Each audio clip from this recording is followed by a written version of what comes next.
we'll get on to Magic after we talk about the NRL are buying Super League again. So Peter V'landys comes over with his checkbook, because I assume they still have checkbooks in Australia because they're 20 years behind the time. Racial? No, it's Australian, it's alright. He's still got an access card. Does he not? Ask your grandkids. Number one podcast in Mexico, not the number one podcast in Sydney. Phil Gould, he's offensive. He called them big strong girls all throughout the state of Oregon. You can't do that. Women. I think when you're 70 odd, it's kind of, it's alright, you're allowed to be offensive when you're in the 70s. You can't wait. Fingers crossed. So Peter V'landys comes over his checkbook. What's he buying? What does he buy if he buys Super League, apart from some stationery and a website? Well, that's the existential question that the game has to face.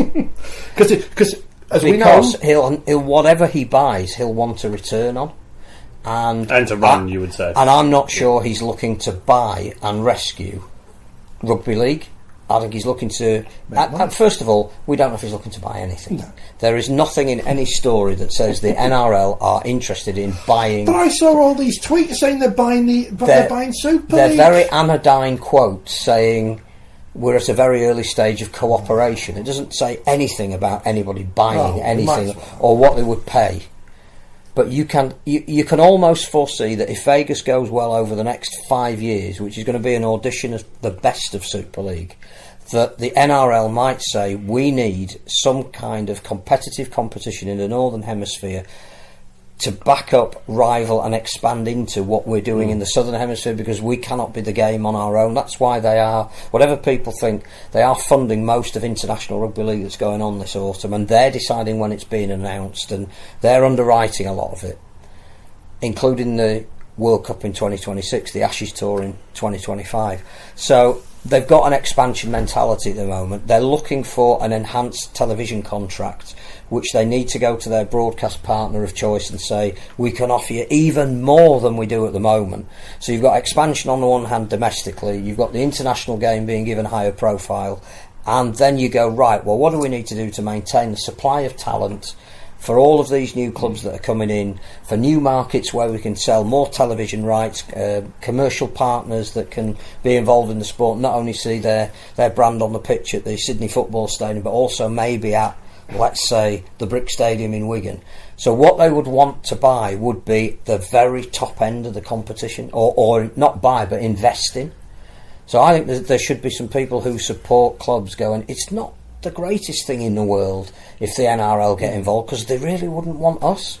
The top clubs will be going, that could be our salvation, because we're not making money, and this might be a way, if we're in a slightly different competition where it's the creme de la creme and some investment in areas where the NRL think that the game can grow, like London, which obviously we talk about, Mike Eccles and what he said, that a market maybe in Wales that they could see. What do they want to do with North America after they've been there for 5 years with Vegas? Might go to another city and they do it for another 5 years, but at some point do they look at what happened in Toronto in terms of building a new audience, not the finance behind that, and say that was a success? Do we go back and do it properly this time? All of that would be what the NRL might be talking about, not that any of us know, but not buying the RFL or the game of Rugby League.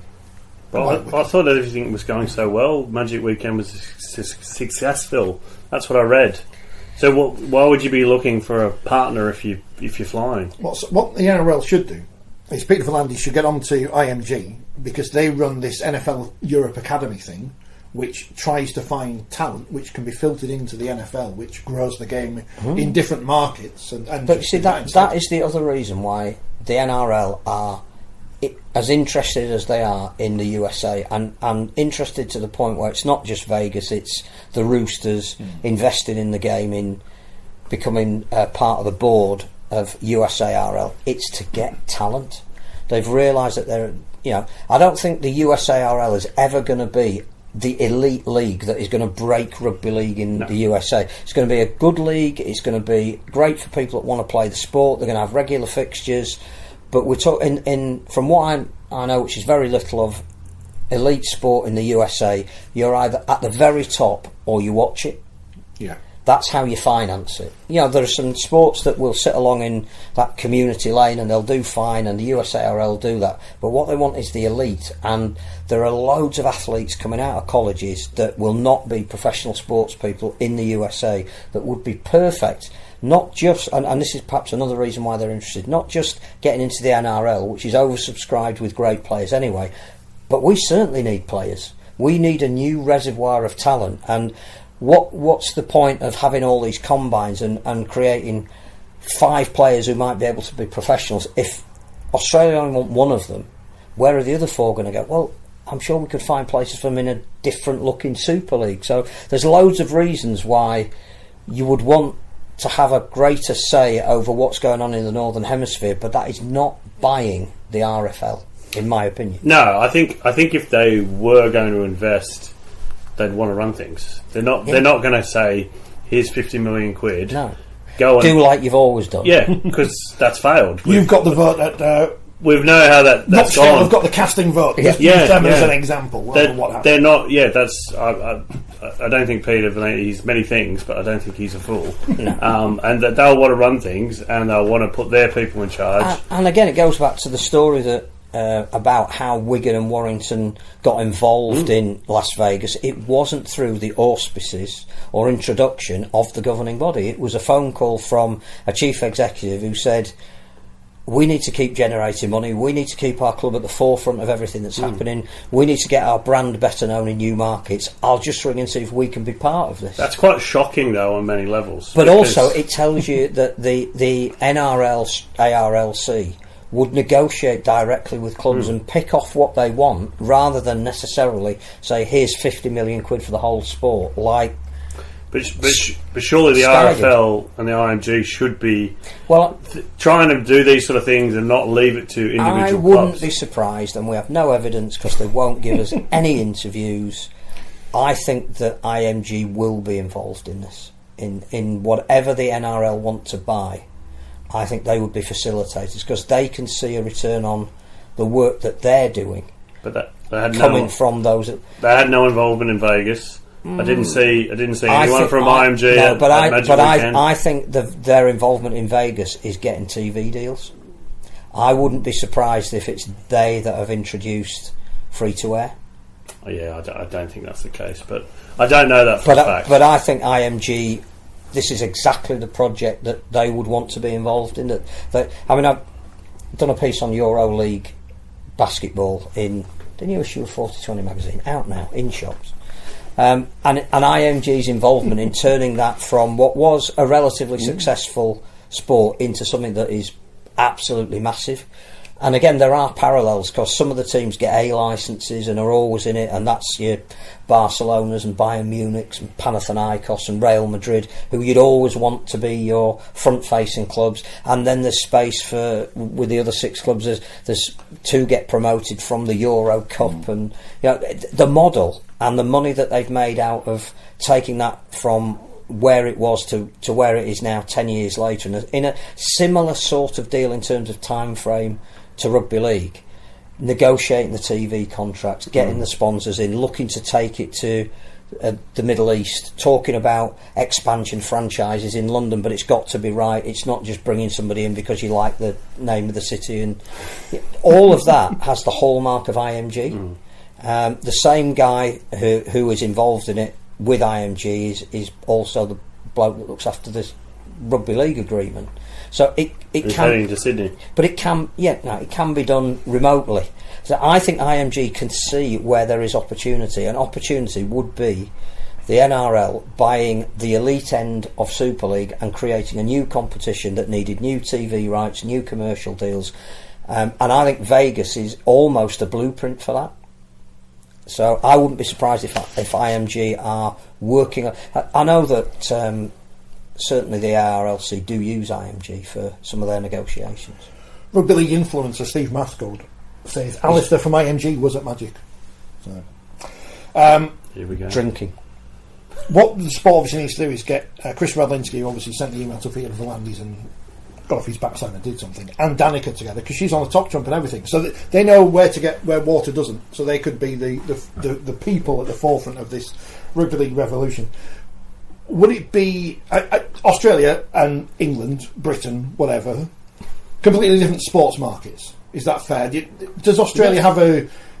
It doesn't have one dominant code. No. Whereas here, everything is association football. Yes. Everything. It doesn't have one dominant code. It depends where you are, what your background is, where you live. But yeah, it has.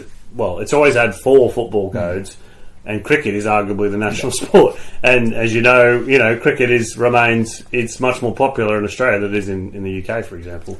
But it depends on what market. But right at this point, as we sit in August 2024, Rugby League in the UK in Australia is in probably the best position it has been. I don't know if ever is right, but ever in terms of money, in terms of finances, in terms of viewership, I think the late 80s, early 90s were a massive growth period. The Tina Turner campaign, everything, new clubs coming in, Newcastle, Brisbane, etc. Then the Super League war happened, and they wasted millions upon millions on a civil war. Was that like the Super League split with the RFL? Wasted millions? No, that didn't waste much at all, actually. But I think we can look at that now and say, okay, that happened, but 30 years on, the game's actually kind of recovered now and is flying, and we're going back to Perth, and we're looking at another New Zealand team and maybe a PNG team, and this is things that we did in the early 90s when we had an Adelaide team. And you would never have thought that New Zealand Warriors, who haven't had the most successful season as it turned out, terrible, would sell out every home game, which has never happened before, and would be more popular from a ratings point of view on TV than the All Blacks. It's a really interesting time in terms of New Zealand. I mean, that is a different market, but rugby union, particularly Super Rugby, has gone off the boil, and the All Blacks internationally are not the number one force they always have been, and the Warriors have just gotten more popular and more popular. But when you look at the fact that they've got that market in New Zealand, they've got, in terms of viewership, particularly of Origin men and women now, probably outranking AFL this year. Well, TV-wise, in terms of pay TV, the NRL's always been a better, higher rating TV product. But the AFL has the bigger geographical reach with 2 teams in WA, a team in Adelaide. And it's also had bigger crowds because it's generally played in bigger ovals. Where are the NRL going to get bigger geographical reach? Coming here. And having the British market and the French market, let's not forget. And also another team in New Zealand and potentially a team in... And something happening in the US which they will capitalise on. Yeah. Even if it's only players. You made the point last week after the Alan Brazil stuff that people in Australia don't realise the size of Rugby League and the status of Rugby League. No. And I don't think people outside our bubble in the English sports media realise what's going on with both rugby codes in Australia at the moment, where one is here and the other's going that way. I say on social media, Rugby League is the number one sports show. No, it's not. It never has been. It's in Papua New Guinea. Even in Sydney, even in Sydney not that long ago, in the inner west, which was a rugby league heartland, you've got Sydney Swans and Western Sydney, and pubs are taking out, putting on AFL. I mean, it breaks my heart, but it's not. The AFL put a team in Gold Coast to essentially, take away from Queensland, and I think they've spent something like 200 million, 100 million pounds, like.